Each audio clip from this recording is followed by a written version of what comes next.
à tout le monde, bienvenue sur notre plateau pour une nouvelle émission de Sous les projecteurs de Chalon TV. Donc une émission consacrée à une association qui s'appelle Habitat et Humanisme. Dans le titre de l'association, vous comprenez qu'on va parler bien sûr d'habitat, donc de logement, et d'humanisme, donc d'aide, de soutien, etc. Donc je reçois le vice-président de Habitat Humanisme Saône-et-Loire, Michel François, bonjour. Bonjour. Donc bienvenue sur notre plateau. Alors, cette association Habitat Humanisme, on comprend habitat, logement. Est-ce que vous pouvez un peu nous expliquer quel est son but et à quoi ça sert, et après comment vous trouvez l'argent comme toute association? Alors écoutez, c'était une association qui a été créée il y a 35 ans par Bernard Devers à Lyon, puisque le siège social est à Lyon. Et son but était effectivement de loger, de trouver du logement pour des personnes en fragilité.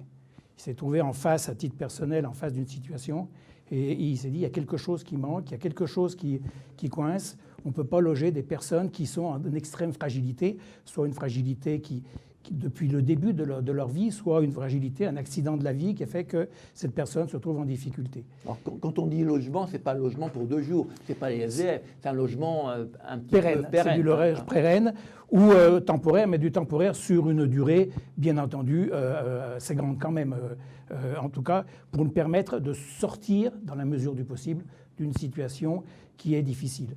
Sachant que le logement est quand même un moyen d'insertion, et dès qu'on en sort de ce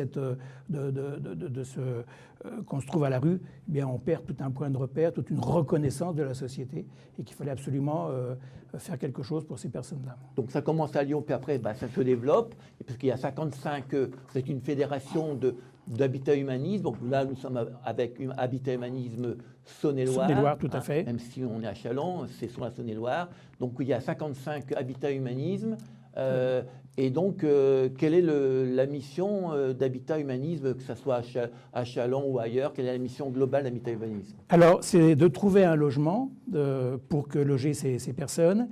Et donc là, vous l'avez bien dit, c'est la partie habitat.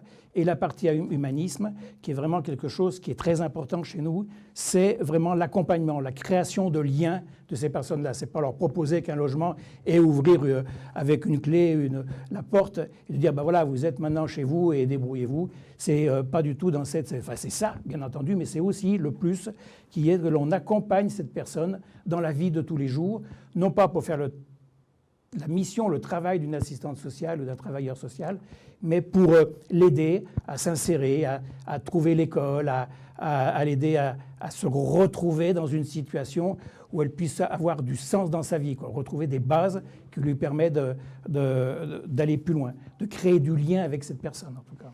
Donc il y a vraiment un caractère humaniste fort, vous les accompagnez dans leur quotidien, pour qu'ils deviennent autonomes, plus citoyens, et qu'ils se sentent mieux dans notre société. Tout à fait, parce que ces personnes-là se retrouvent non pas dans des quartiers où il y a des personnes en difficulté, ces personnes habitent en centre-ville, au milieu d'autres habitats.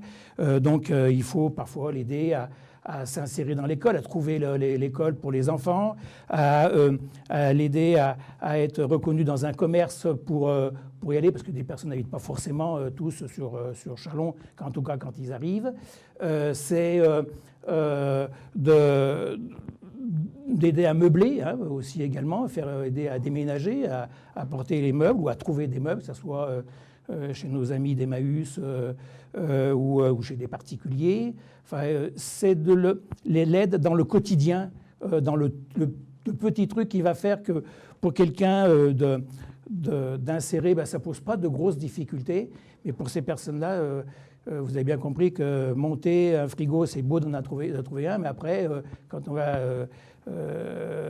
chez un particulier qui nous dit moi j'ai un frigo que je peux donner, mais ensuite, comment on l'amène dans le logement de cette personne-là? Quand on est tout seul et en difficulté, c'est bien compliqué, quoi. Et on est là pour pouvoir l'aider. Est-ce que c'est aussi les amener à la culture, à l'espace culturel, à développer des choses qu'ils ne connaissent pas? de par leur situation. Alors bien sûr, c'est aussi ce que vous êtes en train de nous dire, c'est qu'effectivement, c'est de l'aider à être dans l'insertion, de vivre comme tout le monde. Hein. Donc nous avons des ateliers à l'intérieur chez nous, dans nos locaux, des ateliers de jeux, des ateliers de discussion, des ateliers de français pour les personnes qui ont des difficultés en français. Ce sont des ateliers de liens enfants-parents également. J'ai peur d'en oublier, mais il y en a quelques autres aussi.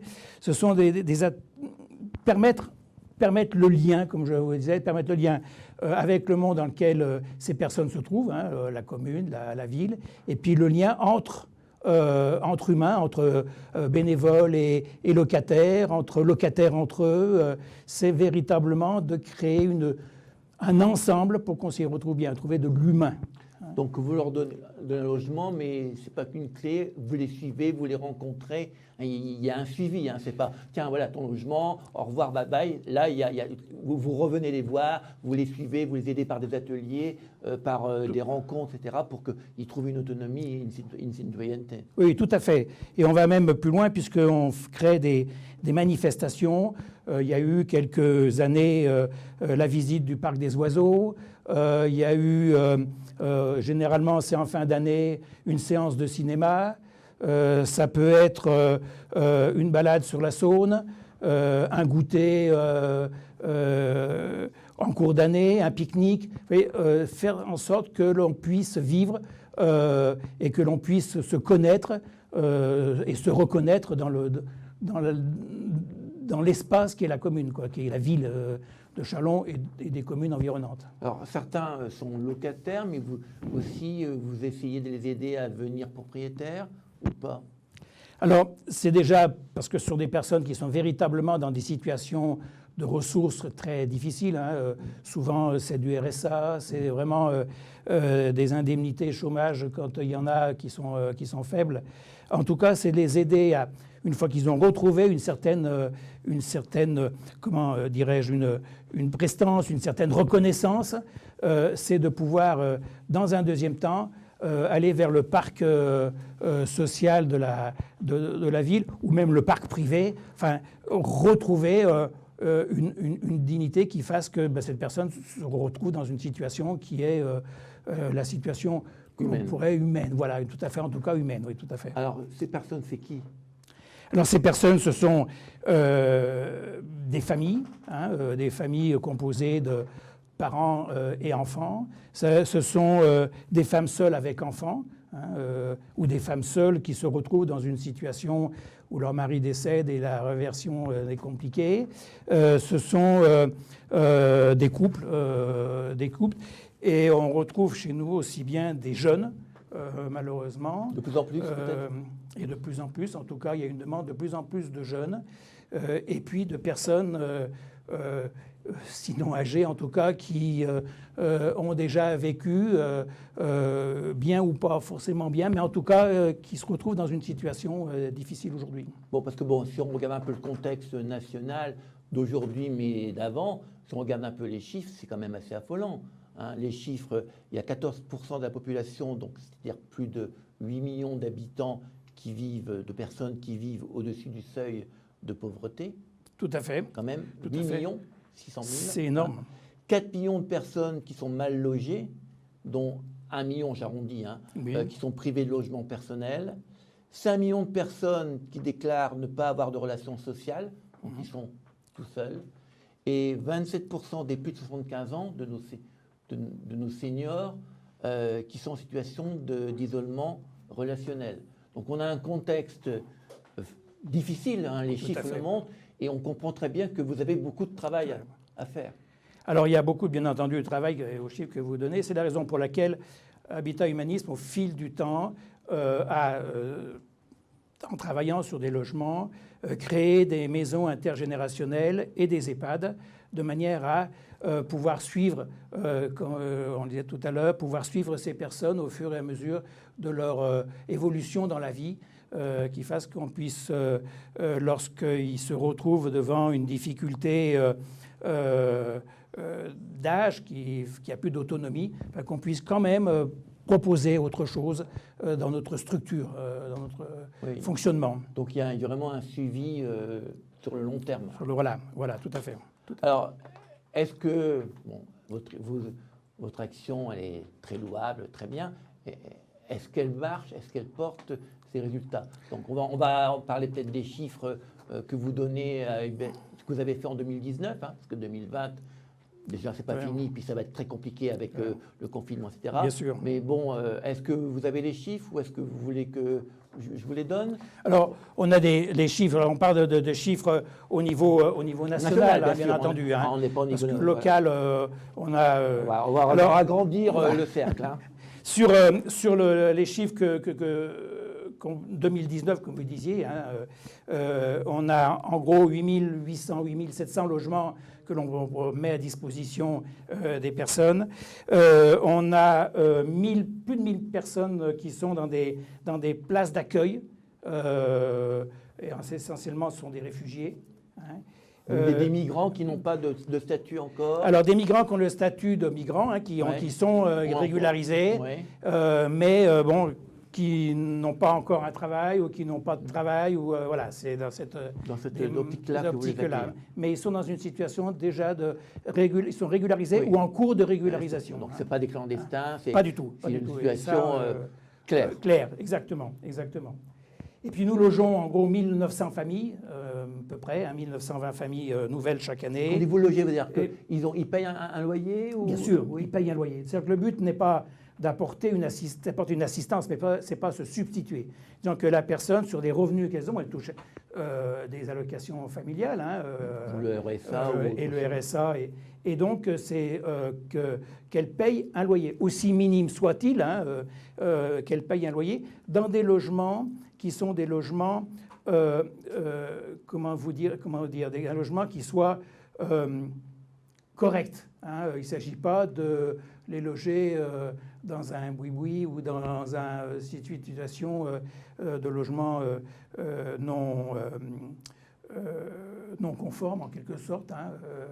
Et des logements dans des quartiers corrects. Et dans des logements qui sont tout à fait le centre-ville, en ce qui concerne le cas local de Châlons, mais c'est vrai partout. Dans des copropriétés, bien entendu, ça existe aussi, ou dans des maisons de ville, qu'on connaît bien aussi sur Châlons. Voilà, c'est véritablement d'être dans des logements diffus, ce qu'on appelle diffus, c'est-à-dire répartis dans la commune. Vous n'êtes pas dans la possibilité de pouvoir identifier cette famille qui se trouve en difficulté. Elle habite en ville et elle habite dans un logement. Voilà. Il n'y a pas une pancarte Habitat Humanisme sur la porte qui dit cette personne, elle est sans ressources, elle est... Certainement pas, certainement pas. Ensuite, il y a d'autres chiffres Alors, il y a d'autres chiffres. Nous sommes plus de 4800 bénévoles sur la totalité de la France. Et en Saône-et-Loire, combien? Et en Saône-et-Loire, alors nous sommes 80 personnes en Saône-et-Loire, réparties sur Châlons, où c'est une grande... on est plus de 50 sur Châlons, et c'est le début de l'association, je dirais 25 ans. Et il y a environ une dizaine de personnes, un petit peu moins de 10 personnes sur Mâcon, mais ça n'existe que depuis 2 ans. Et puis, nous avons une implantation qui est beaucoup plus récente sur Autun, où il y a une vingtaine de personnes sur Autun qui suivent des familles également. Bien entendu, on recherche à avoir plus de bénévoles dans tous les domaines, bien entendu, puisque c'est l'accompagnement, puisque c'est la base même de notre raison d'être, mais dans le domaine de la communication, dans le domaine de la comptabilité, dans le domaine surtout aujourd'hui de ressources. Nous avons besoin de ressources, nous avons besoin de sous également. Et donc, nous avons besoin de personnes qui aillent qui puissent avoir des contacts avec des mécènes pour arriver à créer un lien avec la collectivité, quoi. Alors, ces logements vous appartiennent, vous les louez, ou c'est des privés qui vous les prêtent? Comment, c'est quoi? C'est les 3 types peut-être? Nous avons 2 types de logements en particulier, à part, si on mettrait à part les parties EHPAD ou maisons intergénérationnelles. Mais pour être sur Châlons, nous avons 2 types. Soit ce sont des appartements, des logements qui appartiennent à la foncière, puisque nous avons une foncière, ça appartient au mouvement. On a une quarantaine dans le coin, et on en a une dizaine sur Mâcon. Soit ce sont des logements qui appartiennent à des propriétaires, que nous appelons des propriétaires solidaires, c'est-à-dire qui viennent nous voir en disant « Voilà, moi j'ai un logement, je souhaite à ce que vous puissiez le louer, et je veux qu'il soit loué à des personnes en difficulté, essentiellement et uniquement. » Donc ces personnes-là, ces propriétaires, identifient bien leur logement pour une mission bien particulière. Alors, il y a bien sûr des bénévoles, mais il y a aussi des salariés. Il y a un nombre Alors, on important. est à la totalité du mouvement, on est plus de 1700, il y a plus de 1700 salariés qui nous aident, c'est-à-dire qu'elles sont généralement à la fédération, au siège de l'association à Lyon, à Caluire exactement, et qui nous aident en plus de créer des activités et puis de trouver des ressources, mais nous aident aussi dans le quotidien de notre mission de bénévoles, puisque nous ne sommes pas des spécialistes ou que dans des petites catégories, donc nous aident à non seulement financer des logements quand on en trouve, mais également à avoir toutes les procédures administratives qui nous sont imposées, à avoir des contacts avec l'extérieur, enfin voilà. Et c'est très important pour nous, c'est qu'on n'est pas non plus largué seul dans un département et dire voilà, on va se faire comme on peut, quoi. Avec des gens qui ont une situation difficile, donc l'approche doit être assez compliquée. Tout à fait. Voilà. Tout à fait. Donc on voit avec vos chiffres que ça marche, parce que vous aidez des gens, etc. Bon, comme dans toute association, il faut trouver de l'argent. Donc déjà, il y a les dons. Donc sur le site de Habitat Humanisme, on mettra le tag du site. Vous pouvez donner 10 euros, 50 euros. Donc ça, c'est ce qu'on veut. Donc ça, c'est facile, tout le monde peut le faire. Bon, je vous invite à le faire. Puis après, chaque Habitat Humanisme départemental ou local va, comme toute association, va s'organiser avec l'aide d'une nationale, c'est l'opération dont on va parler tout après, ou localement pour trouver à la fois de l'humain, des bénévoles, mais aussi de l'argent. Alors, au niveau local, au niveau chalonnais, à part, on parlera de l'heure solidaire après, parce que c'est national, mais au niveau chalonnais, est-ce qu'il y a des opérations typiquement chalonnaises ou saône-et-loire que vous pouvez nous citer? Alors, on travaille surtout sur d'abord se faire connaître, puisque le but est se faire connaître. On est une petite association, en tout cas une association qui est récente, une trentaine d'années, 25 ans sur Châlons. Nous n'avons pas la renommée des personnes, mais d'organismes ou de sociétés comme Emmaüs ou les Restos du Cœur. Mais nous venons en complémentarité, puisque ces 2 associations très utiles et avec qui nous travaillons, nous amenons la partie logement. Et on se dit et on est spécialiste dans la partie logement. Alors on cherche effectivement à se faire connaître essentiellement. Et l'heure solidaire est quelque chose qui est véritablement le booster, l'action qui nous lance dans cette démarche-là. L'heure solidaire, parce que vous savez tous qu'on va changer d'heure, passer l'heure d'hiver encore cette année, peut-être l'année prochaine, il n'y aura plus d'heure de changement d'heure, c'est le 25 octobre. Donc là, il y a une opération nationale, bien sûr, qui va être reprise par les 55 fédérations, enfin les 55 unités, associations. Et donc, on va parler pas de Mâcon parce qu'on est sur Châlons, on va parler de Châlons. Il y a 2 activités qui vont être proposées, 2 ou 3, la 3e étant à cause de la situation de Covid étant incertaine. Donc, il y a 2 opérations qui vont permettre à Humanisme et Habitat de se faire connaître, de recruter, au sens beau du terme, des bénévoles et éventuellement se faire un peu d'argent.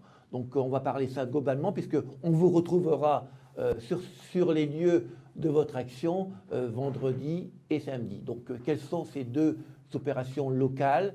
Puis on fera un petit point sur le national, mais on va parler du local puisqu'on est à Châlons. Alors, au niveau local, cette heure solidaire sera identifiée par deux manifestations, comme vous le disiez. Une première qui est un contact sur le marché du vendredi à Châlons, où des bénévoles viendront vous aborder, en tout cas vous contacter pour vous proposer un dépliant reprenant notre activité, notre raison d'être et les missions que nous nous sommes données. Ça, c'est le premier dans le courant de... Donc, on déambulera dans le marché, que ce soit... Du matin et de l'après-midi, hein, c'est ça? Alors, du matin et de l'après-midi. Nous pensions aussi faire ça dimanche, mais le Covid, ça tombe mal cette année parce que c'est les vacances scolaires et les papis-mamies s'occupent des vacances scolaires avec leurs petits-enfants. Donc il y a un manque de bénévoles pour faire... Là, voilà, il y a un manque de bénévoles, en tout cas de disponibilité au niveau du temps. Et puis il y a aussi cette pandémie qui fait peur à pas mal, ou qui fait peur à pas mal de personnes. Et donc on a quelques réticences, en tout cas pour y arriver. Donc ça, c'est pour le vendredi. Et puis le samedi... à 15h. À 15h, au Clos Bourguignon, nous avons une conteuse, qui est d'ailleurs bénévole chez nous, qui va proposer des contes aux enfants comme aux adultes. Elle va s'adapter par rapport au public qui va être présent. On pense avoir entre 30 et 40-50 personnes qui seront là. Et pendant 1h30, elle va adapter les contes par rapport au public, aux réactions qu'elle aura autour d'elle. Alors pourquoi avoir choisi une conteuse? D'abord parce qu'elle était bénévole, donc elle s'est proposée. Elle s'est proposée compter. On avait déjà réalisé une mission un petit peu, c'est une manifestation de ce type-là l'année dernière, qui avait été très appréciée. On est un peu plus basé sur les enfants et qui avait été très très appréciée. Donc on s'est dit pourquoi pas la renouveler.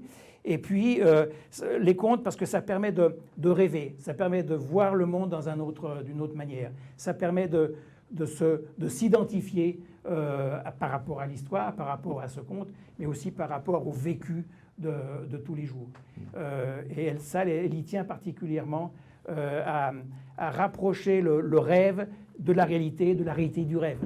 Arriver à faire quelque chose, un amalgame de tout ça pour que les enfants et les adultes sortent de cette activité, de cette manifestation contents d'avoir passé une très belle après-midi. C'est entrée libre ou entrée payante? Non, c'est libre, bien entendu. Voilà.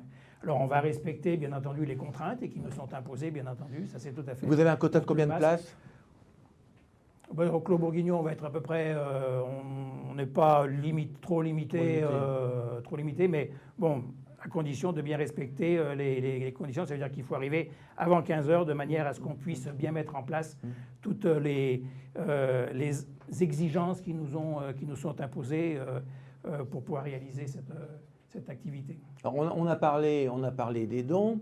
Vous allez gagner 1 heure le 25 octobre. Oui. Et Humanisme et Habitat vous propose que cette heure que vous allez gagner, que vous la reversiez en argent ou en temps à l'association. Alors, donc sur le site Humanisme et Habitat, vous avez une calculette. Tout à fait. Vraiment, ceux qui gagnent 100 €, ils vont verser pas grand-chose, mais ceux qui gagnent 1 000 €, 2 000, 3 000 €, ils auront donc, par rapport à leur travail, ils auront donc une somme, s'ils veulent, bien sûr. S'ils veulent, oui, rien n'est dans c'est un don, mais c'est un don un petit peu rigolo. C'est pas je donne, c'est je donne en fonction de ce que représente 1 heure de mon travail. Je donne à Humanisme et Habitat, donc ça peut être 5 €, ça peut être 10, ça peut être... Pour les riches, parce qu'il y a des grands riches, ça peut être peut-être 100 000 €, peut-être des gens qui... Si on a quelqu'un qui vient nous proposer un chèque de 100 000 €, nous le prendrons. Donc s'il gagne 100 000 € en 1 heure de travail, c'est quelqu'un qui est quand même très riche. Peut-être que ça existe. Mais voilà. Tout don est bienvenu. L'idée c'est un peu, voilà, c'est on gagne 1 heure, il y a 1 heure solidaire. Cette heure, vous êtes solidaire avec Humanisme et Habitat, vous avez compris le travail qu'ils font, le travail important par rapport à ces populations défavorisées et parfois depuis longtemps. Vous avez compris le logement, mais aussi tout l'accompagnement, parce que ça n'a pas de sens. Donc, si vous voulez mieux comprendre, vous nous regardez, ou vous allez les voir vendredi sur le marché entre 10 et 12 ou entre 14 et 16.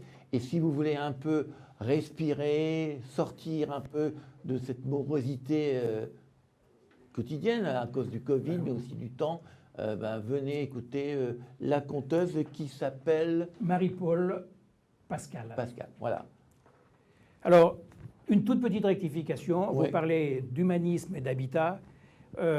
C'est Habitat habitat et et humanisme, humanisme. voilà. Mais c'est vrai Ouais. que humanisme et habitat, c'est aussi. C'est pas mal, je trouve. c'est pas mal aussi. Ah, Oui, parce tout qu'en à fait.